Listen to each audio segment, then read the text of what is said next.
Greičiausiai susidūrei su situacija, kai paprašai dirbtinio intelekto sukurt programą, tinklalapį, pakoreguot, ar ten vieną funkciją, savybę, ir jisai kūrė, projektuoja, viskas fainai, pasileidi plaukus, wow, atrodo, aš čia dievas, vibe kodinu, ir žiūrėk, pist, ir vienu metu kažkas nebeveikia. Ir kai pradeda taisyti, būna, kad žiūrėk, jau kitoj vietoj nebeveikia, čia lyg ir tą sutaisė, bet kitoj dar. Ir kitą kartą būna, taip man yra buvę ne kartą, kai atrodo visą projektą reikia vos ne iš šiukšlių dėžę arba atstatinėti iš duomenų kopijos. Tai gerai, duomenų kopijos, jeigu yra daromos. Ką daryt?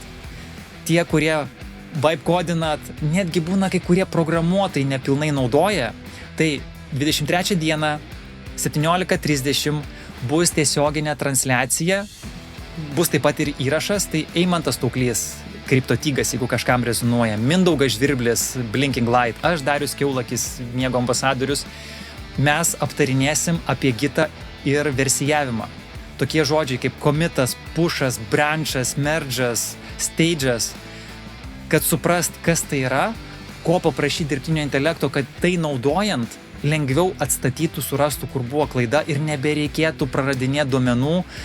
Tai yra versijavimo esmė, kai vieną sluoksnį, antrą daro, trečią, ketvirtą, galbūt čia suklydo, bet ir klaida buvo toliau, kad jis galėtų šitą sluoksnį paimti, šitą sluoksnį pasitaisyti ir turi galop padarytą projektą.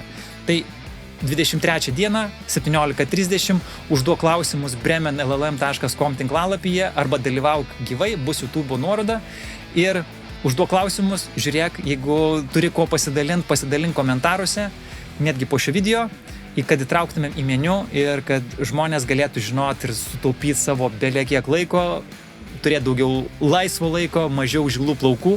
Na ką, ir aš, Darius Kiaulakis, linkiu klestėt. Iki pasimatymo 17:30.